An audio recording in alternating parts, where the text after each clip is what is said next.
Tonight, U.S. President Donald Trump taking aim at Canada. Donald Trump's posting, Canada acts like a state, but they aren't a state. We don't want to be a state. More on what legal experts are saying over the collapsed negotiations for a Canada-U.S. trade deal. More rain expected in Ottawa this week. I've tried to organize a few get-togethers with friends, and every single one's been canceled because of the weather. It's been the wettest summer ever in the capital. When will it all end? A new ride for first-time students. It makes us feel relieved to see her, comfortable going up and down the bus all by herself. Learning how to ride the bus before the first day of school.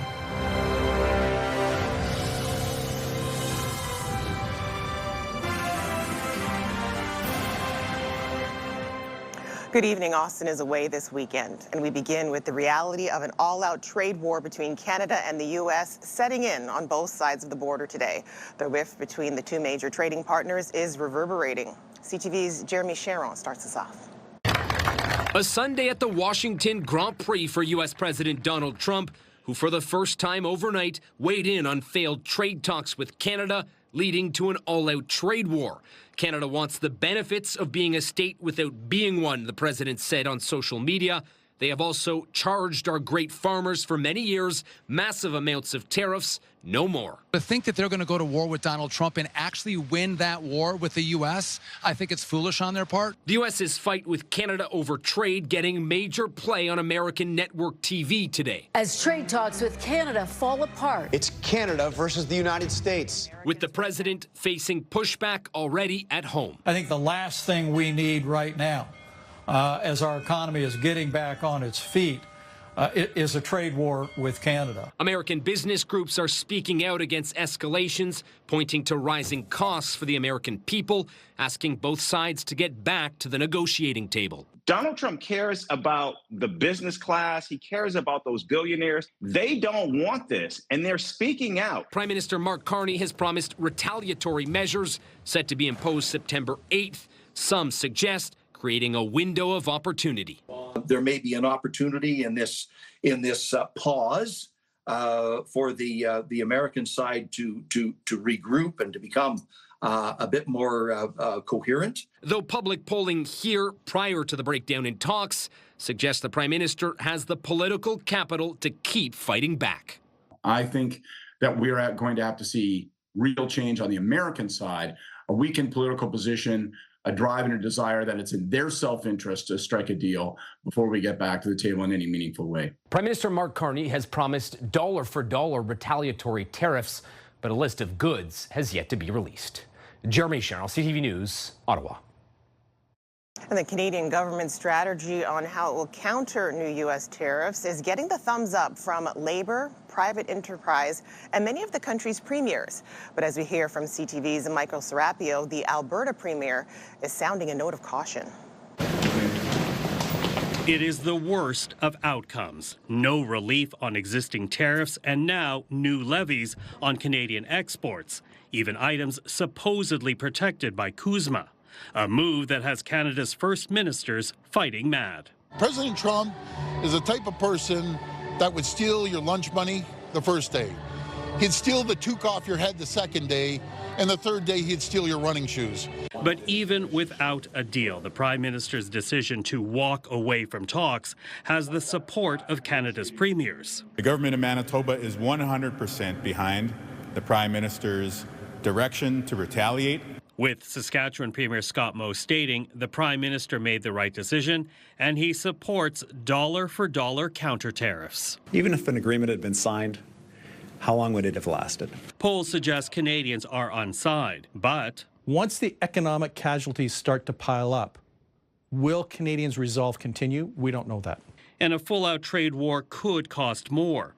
The new tariffs affect about 5% of Canada's current exports to the United States, and there's no telling what the U.S. will tariff next, with Alberta's premier cautioning against retaliation.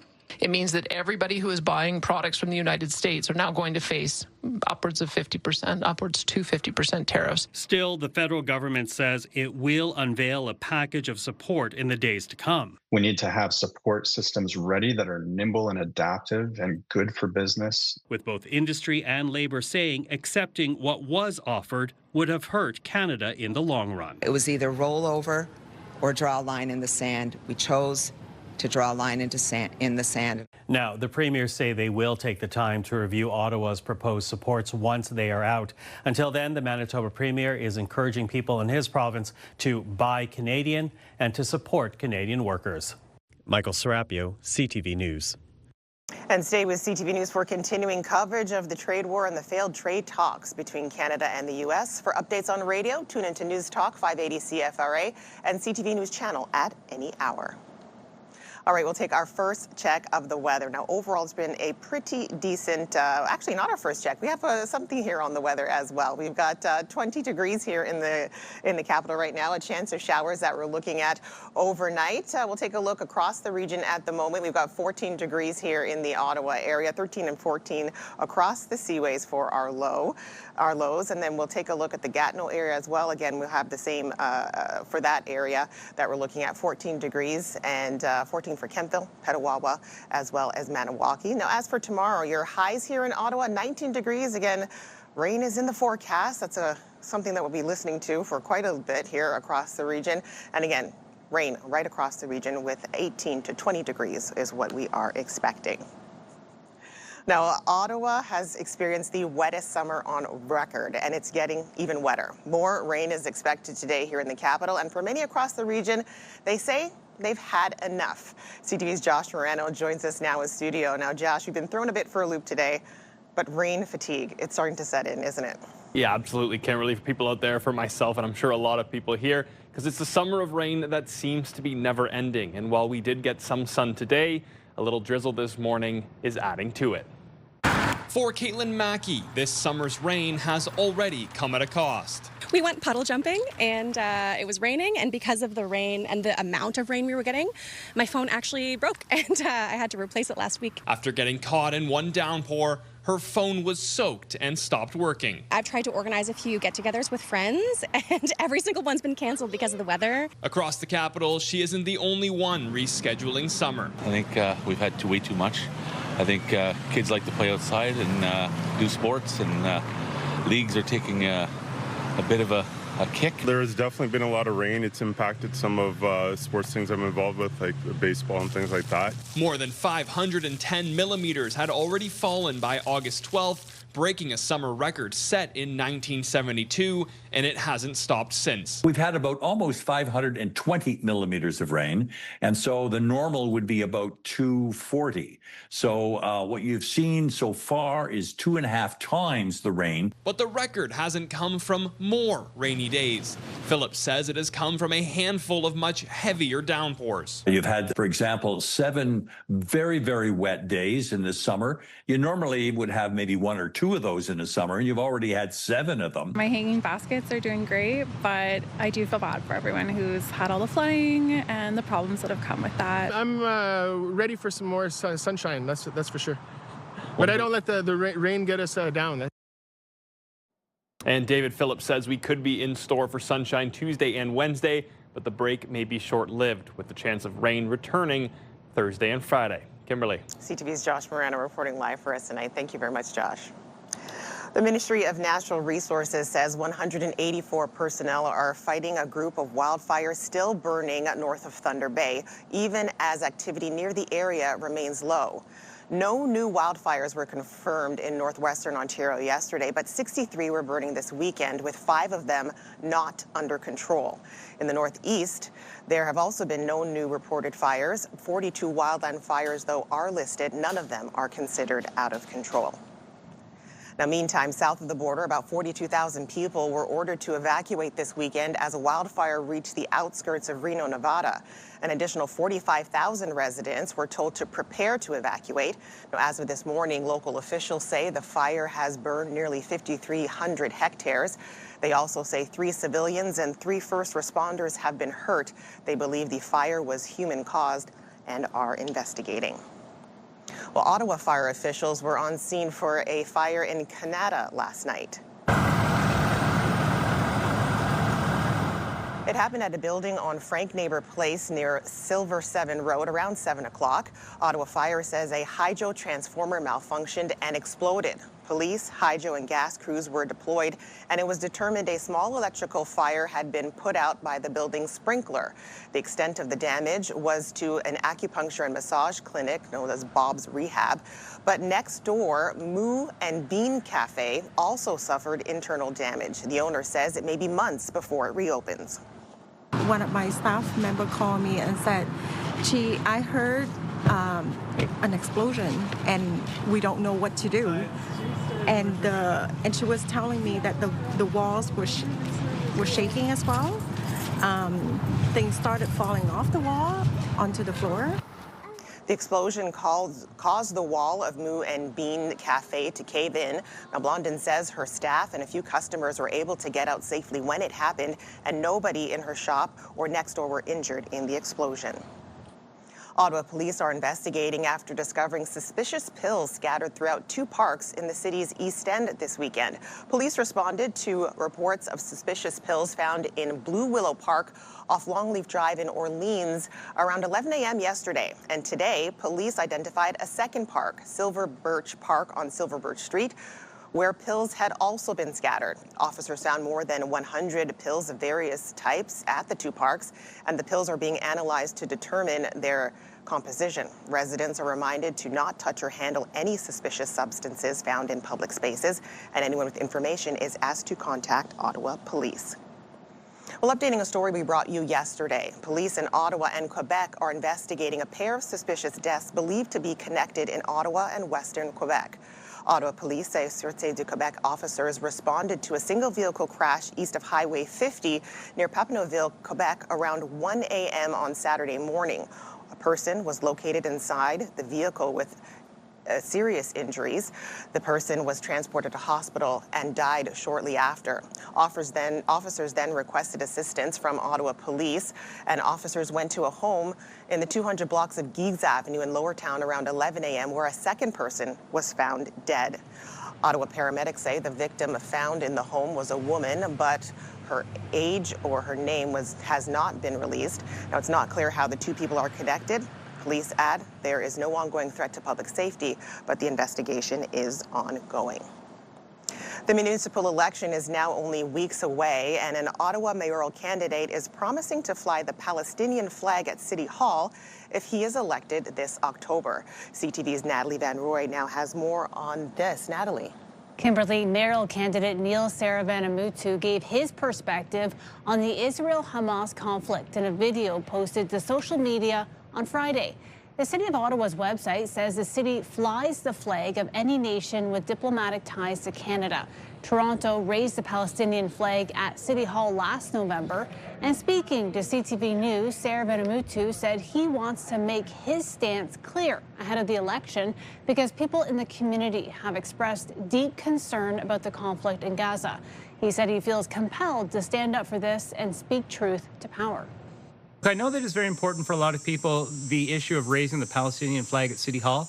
Just to be clear, we currently, as a city, raise the flag of many different countries on their national days. This is part of our standard practice. Other mayoral candidates have also chimed in. Mayor Mark Sutcliffe, who is seeking re-election, said the city has a long-standing flag policy and that questions regarding its policy are best directed to the city's Office of Protocol. In a statement to CTV News, mayoral candidate Alex Lawson said he believes the only flags that should fly at City Hall are those of Ottawa, Ontario, and Canada. And Councillor Jeff Leeper, another mayoral candidate, did not respond to requests for comment on this issue. And the municipal election takes place on October 26th with special advance voting days starting on October 1st. Kimberley. CTV's Natalie Van Roy live for us tonight. Thank you, Natalie. Well, as the clock ticks towards the end of summer, there is a full weekend of festivals right across the Capital Region. Now, Capital Pride canceled their annual picnic today, but Greek Fest, the Indian Food Festival, and Ottawa's Jolliff Fest all continued as planned. CTV's Camille Wilson, she checked some of them out for us today. And Camille, how did it go? Kimberley, this weekend was all about a taste of different cultures, and although the rain may have tried to dampen the mood today, the festivals carried on as some Ottawa families enjoyed every minute. From dancing, food, and bringing community together, Ottawa experiencing a taste of different cultures from all over the globe. For Isha Bindar, the Indian Food Festival is one that takes her back home, bringing her son to experience the culture and traditions. It means a lot to me, so I get to share with him, things that I like, food that I enjoy, or grew up eating, so it does mean a lot. A celebration showcasing the different parts of India. This event brings the best of Indian flavors that Ottawa has to offer. There's so many food vendors, and there are product vendors as well, and there are non-stop performances. I like trying different foods and our culture.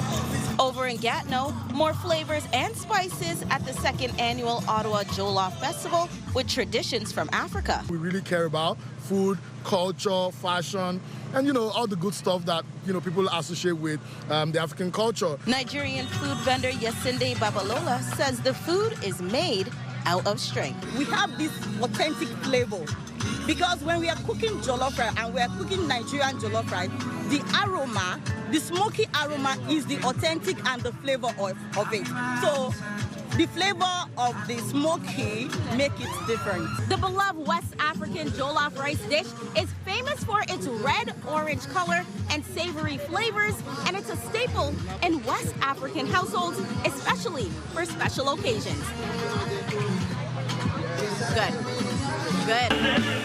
And in the city's southwest, Ottawa Greek Fest is highlighting every night with the very popular Zorba show. It's a big celebration with food, music, entertainment. It started as a one-day celebration 51 years ago, and then it grew into this event that people from all over Ottawa and beyond look forward to and are excited to come and eat and participate. The annual festival spanning over 2 weekends in the capital, sharing Greek culture and drawing big crowds. And summer may be getting ready to wrap up, but these festivals are still well underway, bringing their cultural heat to the communities. The Ottawa Greek Fest and the Ottawa Jollof Fest are still running until 10 p.m. tonight, so there's plenty of time to catch some fun. Kimberly. Some fun and some good food as well. That's for sure. The CTV's Camille Wilson reporting live for us tonight. Thank you. My school bus is so fast. All right, after the break, a very special moment for young ones ahead of the school year. First-time riders check out the school bus. And here's a live look now through our Centennial Glass Sky Cam. We're sitting at 20 degrees, hazy, and rain is on the way. And Forbes engineers something from the quadrant. Goal it is. Well, it wasn't the greatest of nights for Ottawa's Rapid FC on the pitch at TD Place Stadium. That goal off the corner, that was great, but that was about it. Vancouver's Rise FC walks away with the 5-1 win over the Rapid. Now, with the loss, though, Ottawa remains atop of the Northern Super League standings, 3 points up on the Montreal Roses. The Rapid head to Toronto next weekend to play AFC Toronto, that is, on Sunday. All right, we'll take another look at what's happening weather-wise in the capital. Actually, it turned out to be a pretty great day. We've been anticipating rain for most of the Sunday. It started out really wet, but overall, not too bad. Rain is on the way, though. Here's a look through the satellite radar. Again, we have a system that's coming through the area, and that'll be sticking with us for the better part of a week. So let's take a quick look at what's happening across the country right now. We're sitting at 16 degrees in St. John's, overcast skies, 22 in Charlottetown, 22 as well in Fredericton, and in Halifax, Quebec City, they've got 18 degrees and overcast skies. Ottawa here, 22 degrees at the moment. 20 in Toronto. We've got 20 with showers toward Windsor, 20 up in Thunder Bay. They've also got overcast skies. 25 degrees in Winnipeg, 22 and 25 in Regina and Saskatoon, 25 with a bit more sunshine toward the Edmonton area, and 19 degrees with overcast skies toward Vancouver. Now here toward the Ottawa area, here's what we're looking at today and tomorrow. 14 degrees overnight, showers in the forecast to start as well on Monday. 19 degrees could be the high sometime tomorrow. We're looking at 14 degrees overnight in the Ottawa Valley, 18 degrees the high tomorrow. Again, more showers that we're looking at, and the trend continues along the Seaway. 14 degrees overnight with showers and 21 degrees with more showers for your Monday. Here's how the week is shaping up here. We've got Monday, a chance of showers, a thunderstorm as well, 19 degrees on the horizon. Then on Tuesday, we've got 23 degrees the high. Wednesday looks like it's going to be the best day of the week, 25 degrees we're looking at. And then we have more rain to round us out Thursday toward the weekend. Well, the start of the school year is just around the corner, and for some students, that means new experiences, including taking the bus for the very first time. Today, the Ottawa Student Transportation Authority invited parents and students to learn all about it and how to stay safe ahead of the big day. CTV's Kimberley Johnson tagged along, and Kimberley, I saw this cutest story we have all day. There are some big nerves happening right now, Kimberley. Yes, for sure, but super, super cute. As some kids head to classes for the first time and parents helping their kids navigate that, the annual First Rider Day, hoping to help everyone feel completely comfortable. My school bus is so fast. Excitement and smiles from 4-year-old Moon. I told you I see another school bus. Everything out the window, a new sight to see. She's taking the bus for the first time, learning how to do it ahead of her first day of kindergarten next week. Her backpack secured on her lap and holds onto the handrail while stepping off. All things she's been taught here at the annual First Riders Day, held by the Ottawa Student Transportation Authority. I'm happy and stressed at the same time, but now seeing her happy makes me happy. A range of feelings for Mom ahead of the first day of kindergarten. This is helping in the transition for both of them. She saw everything. She listened to the instructions. She did it on her own, and this is something that it makes us feel happy and relieved to see her comfortable going up and down the bus all by herself. More than 2,000 kids, many of whom will take the bus for the first time, have signed up for the morning, learning step by step how to navigate the roads, like learning how to cross the street and getting on and off the school bus. Officials say helping students navigate the bus system and safety features is important because when the school year starts, more than 55,000 students will be taking yellow school buses like these across the city. And really what today is all about is to make sure that they can understand that the bus driver is a safe person, that they are going to comfortably be able to get up those steps where they're going to sit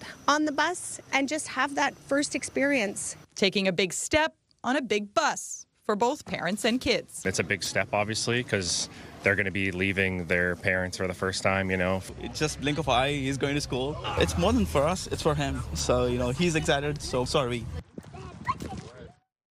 Asta says this event was done with the help of many volunteers as well as the Ottawa Safety Council and yellow bus operators. Many kids counting down those first days to the start of school. Yeah, and you'll be one of those parents next year, right? Yes. CTV's Kimberley Johnson reporting live for us tonight. Thank you. And you can scan the QR code on the bottom of your screen to link to us online or visit ctvnewsottawa.ca. We have more details on Asta's First Rider event ahead of the first day of school. According to researchers at Concordia University, one way to make sure your child enjoys heading back to class this year is to make sure they have a friend and to encourage close friendships with their peers. Here's more from our friend, CTV's Rachel Lau. What's better than a friend? Well, if you're 9, probably not that much. A recent study from Concordia finds having a best friend can elevate a child's social life and make the school experience better. But there's a catch. It's not just having a friend, but it's the type of friend that a child has that matters. And here in our study, we see that it's a friend with social capital. Social capital is another way of saying that friend has to be generally well-liked, so you're more likely to also be accepted by others. But that doesn't mean your BFF has to be the most popular kid in class. At least for excluded children, it's better to be a friend of someone who's well-liked by others rather than someone who's necessarily popular. That may sound like a trite issue, but I think it's important. The study followed 252 students from 4 elementary schools across Montreal, asking them who their best friends were and who in their class fit the description of withdrawn or excluded. You can sort of distinguish between 2 different types of children who are at risk, those that keep themselves out of the group, as well as those who are excluded from the group. The researchers found that excluded kids can suddenly become included with the help of a friend, while children who withdraw themselves don't see their social standing change even with a friend. Friendship is very important during this critical time. Children learn a lot from their friends. They develop their social skills through their friends. And it may be a way to see into a child's future. That the best predictor is probably children's ability to function competently with peers during the school age and adolescent years. So when it comes to playground politics, it's always best to be able to say, you've got a friend in me. Rachel Lau, CTV News. We'll take the tariff on our side just so we have a business going on. But you can do that only so much. Up next, more on our top story, the failed trade deal between Canada and the U.S., how a steel and aluminum factory plant plans to deal with the fallout.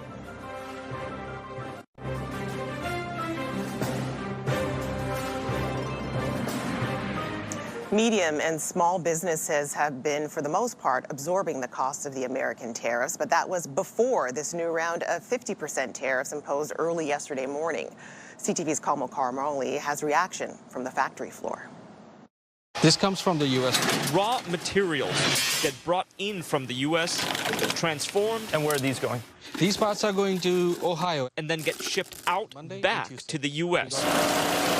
So you could say when it comes to tariffs against Canadian goods and counter tariffs against American materials, few are hit harder than this steel and aluminum manufacturing plant in Toronto. Where will you be hit the most? So we get hit on both sides. Its manager was banking on those tariffs dropping if Canada and the U.S. were able to strike up a new trade deal. So far, they've been absorbing much of the extra costs instead of passing it off to customers. But now, with talks having fallen apart, they're not sure how much longer they can bend before they break. We'll take the tariff on our side just so we have a business going on. But you can do that only so much. Its owner in Washington trying to shore up new relationships. People want to do business, but they are not sure about this tariff. And not sure how much of those tariffs will be reflected on Canadians' daily purchases. The price impact is going to be quite significant. And sadly, it's going to be fairly immediate because businesses don't have the bandwidth they used to be able to absorb these costs. And that could happen sooner than you think. With Canada's counterpunch of dollar-for-dollar counter tariffs, the price of everything could go up. The cars, the dishwashers, the goods that we purchase normally are affected in an inflationary way. They cost more. And it will keep costing more in the future. So far, there are those who have been willing to take the hit. We have to, at this point in time, protect our Canadian interests. But not sure how long that might last. It affects my business, being in sales. With the Prime Minister promising some help is on the way. We're helping small and medium-sized businesses respond by investing in equipment and productivity and supply chain resilience. Although Ottawa says more help will come next week, businesses like this one still waiting to hear how much, in what form, and whether they'll qualify. Kamal Koramali, CTV News, Toronto. Now to some other stories you need to know right now. General Motors and Unifor, Canada's largest private sector union, have reached a tentative agreement. We're having a complete unanimous recommendation from our bargaining committees for acceptance of this tentative agreement, which is a very good deal. The deal came at a time when auto workers are vulnerable to American tariffs. Now, the tentative agreements provide increases and benefits for about 4,600 workers at GM plants in Ontario. Details will be released to members next weekend. Alberta is not all about data centers at any cost. We want to make sure this is done responsibly. We want to make sure that all Albertans benefit.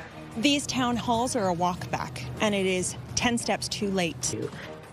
Alberta's technology minister was met with anger at a town hall north of Edmonton over the province's plans for AI data centers. Residents raising concerns that local resources like water and electricity might be affected by the mega project and demanding specifics on what safeguards would be in place. Last month, Meta revealed plans to build a $13 billion AI data center in the region.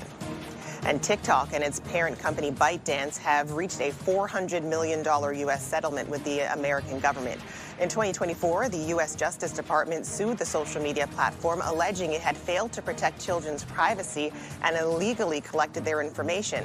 The U.S. government said significant changes have taken place at the company since the complaint was filed. TikTok's American assets were sold to mostly U.S. investors under a deal pushed by U.S. President Donald Trump. Help me go home. And if you've been thinking or dreaming about visiting Greece after seeing Christopher Nolan's The Odyssey, well, you're not alone. A study for Expedia found 13% of American travelers say they booked a trip to a destination after seeing it on the big screen. Tourism experts in Greece say they previously saw a wave of visitors linked to the popular Mamma Mia movies. The travel industry has dubbed the growing phenomenon as set jetting. Well, 150 years ago, it was supposed to be an agreement making a partnership between the Cree and other First Nations and European settlers in parts of Saskatchewan and Alberta. For the first time, the actual document that became Treaty 6 is back where it was signed in 1876. CTV's Allison Bamford has more. Inside the walls of Fort Carlton, crowds of people lined up to catch a rare glimpse of history. Being that close to it was a very powerful moment for me. For the first time in 150 years, the original Treaty 6 manuscript is back on the land where it was negotiated and signed. It felt like it was coming home to us. The process to bring it home started about a year ago. Beardy's and Okomasis Cree Nation Chief Edwin Ananas making it his mission to get it here. It's awesome that people get to see such history.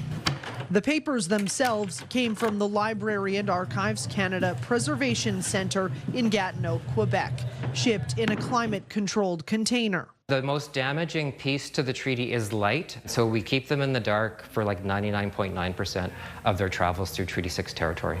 Hundreds filed through to view the document, rarely seen by the public. I just felt the presence.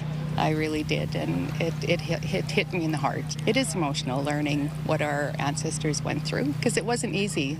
For many, the manuscript is just one part of the treaty. There's also the spirit and intent behind the negotiations. It was their agreement to reaffirm these relationships and to move forward in a good way that we can both live off this land together. Written on these pages are promises of land, education, hunting, and health care. Some treaty rights Chief Ananas says First Nations are still fighting for. It's up to us to continue to fulfill those treaties and the government. First thing we need to do is learn to work together. After the manuscript is done here, it will go to Beardy's campsite, then Fort Pitt, the other two sites where Treaty 6 was negotiated. Allison Bamford, CTV News, Fort Carlton, Saskatchewan. He asked for her number to verify it was her, and she said, "Do you really need that?" And he said, well, you could either give me your number or you could give me the last 4 digits.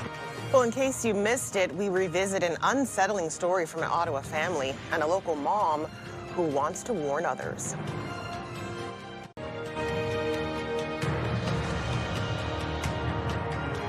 Well, in case you missed it this week, a warning from an Ottawa mother after an alleged incident involving an Uber Eats driver in Kanata this month. She says a man returned to her home multiple times after a delivery to drop off bags filled with treats and money for her 12-year-old daughter. CTV's Katie Griffin has the details.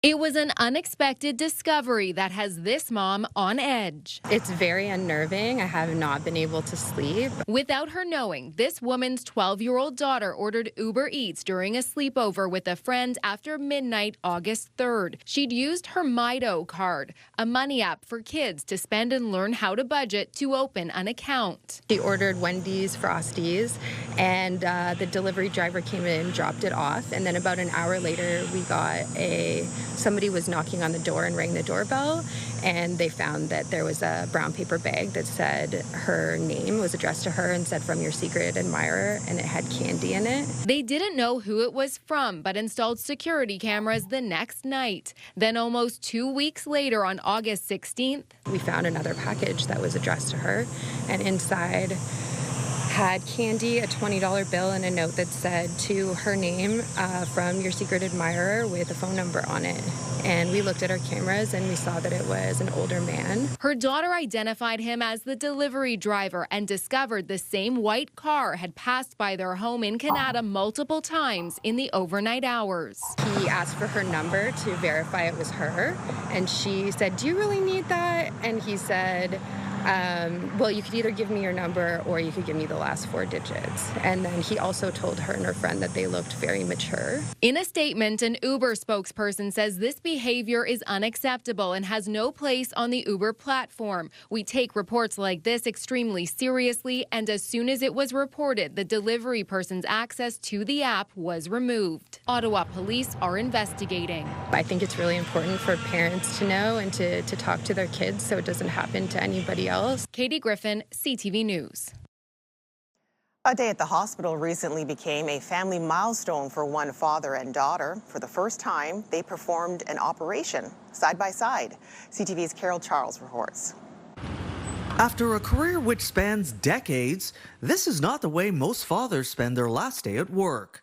Dr. Oliomi Shibawale got to spend his alongside his daughter in the operating room. It's a surreal experience. It's something that anybody will want to have happen, and then you see her in action as well.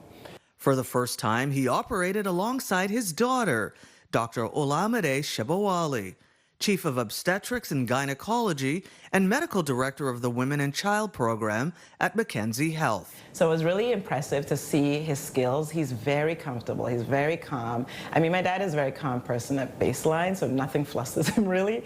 It was a special moment for a family that knows a thing or two about medicine and hard work. Dr. Shibawale has spent the past 27 years caring for patients at Peterborough Regional Health Centre as an obstetrician and gynecologist. Now, as he prepares to step back from full practice, the surgeon says watching his daughter in action was a proud moment. It's always very difficult at times when you're assisted not to try and jump in and try and take over, you know. She's good at what she does, and I'm happy. The pair performed 4 procedures that day. All went well. And while Dad looked on, Olamide was watching her father. He's one of the generation that just knows how to do things. They know the anatomy so well that they know where to cut, and they know the different changes that he has to make in order to make a really good procedure.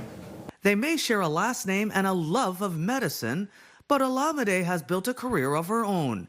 This was something she says she'll never forget.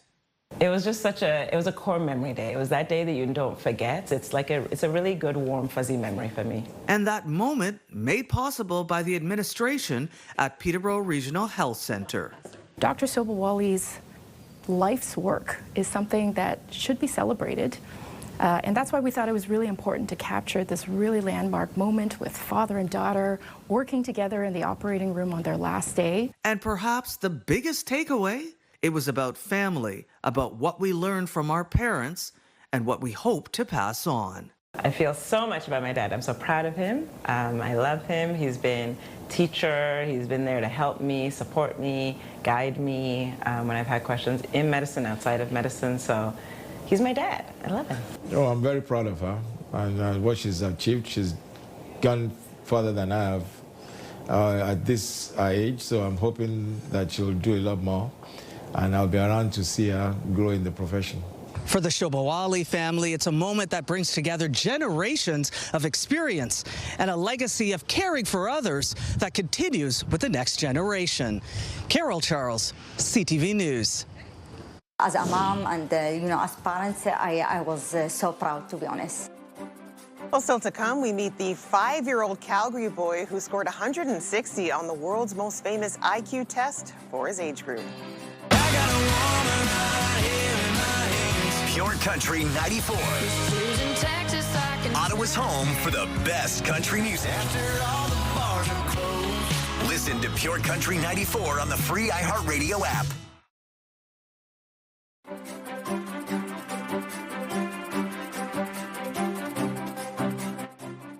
Well, he's only 5 years old, but a Calgary boy's IQ score is as high as Stephen Hawking and Benjamin Franklin. CTV's Tyler Barrow met up with the boy genius and tells us his next big test, what's going to kindergarten. Peru, this one, Algeria. After seeing their flags, Ali Aldalawi can list dozens of countries. His smarts don't end there. He's also very funny, loud, creative, and curious. You will have to come down here, no I will. He's now 5 years old and already reading with ease, but he can also crunch numbers quickly, which is what he prefers. Math or reading? Math. He's shy, but also super smart. Last fall, Ali scored 160 IQ, putting him in the top 0.1% of his age group. According to Mensa, the world's oldest high IQ society, a score of 100 is considered average. You only get to become a member if you're in the top 2% of the population or 130 IQ or higher. As a mom and, as parents, I was so proud, to be honest. Hassan noticed from the age of 2, Ali was curious and liked to build new things, using his imagination while asking questions beyond his age. That's why she had him take an IQ test. Not only just a deep question, but he likes also to know the way or the things, how, connect with each other. And it runs in the family. His 10-year-old brother Omar and 7-year-old sister are Mensa members. Their parents are earning their PhDs in computer science and petroleum engineering at the University of Calgary. When Ali gained entry last December, at the time, only one other 4-year-old was a member in Canada. They see patterns well on IQ tests, but they see it in life. They see it in math. They see the pattern in reading. But Ali still enjoys being a kid. His favorite soccer player is Cristiano Ronaldo, which also explains his haircut. As a mom, I feel happy, and I feel he will do very well. Tyler Barrow, CTV News, Calgary. All right, coming up, humanoid robots duke it out in a competition that's both exciting and a little bit surreal. We'll have details on that, plus one more look at your weekend weather when we come back. But first, a live look through our Centennial Glass Sky Cam. We're sitting at 22 degrees here in Ottawa. Tonight, more pain at the pump ahead? It hurts. It means I have to sacrifice other things. What can we do? We can't do nothing. What the looming end to fuel tax cuts could mean for your wallet later on CTV National News and watch on Crave. The National Capital Region is jam-packed with incredible experiences you don't want to miss. Hey, it's Tanea Taylor, your iHeartRadio Weekender, powered by Barrhaven Ford. Get the inside scoop on all the biggest and best events every Thursday, Friday, and Saturday on CTV, Move 100, Pure Country 94, TSN 1200, and News Talk 580 CFRA. iHeartRadio Weekenders is powered by Barrhaven Ford. Employee pricing on now. Hairstyles, courtesy of Salon Fiorella. Well, here's a recap of the top stories we're following right now. The Canadians tried very hard to get a rational, fair, workable agreement. At the end of the day, it just wasn't there. Fallout from the broken trade talks with the U.S. continues as Canada looks to chart its own path in the face of new U.S. tariffs. I'm ready for some more sunshine, that's for sure. Well, it's already been the wettest summer ever in the capital. Rain fatigue has set in for many of us, but more rain expected here in Ottawa this week. My school bus is so fast. And new first-time students are also first-time riders. The Ottawa Student Transit Authority hosted an event today to learn how to ride the bus before the first day of school on Tuesday.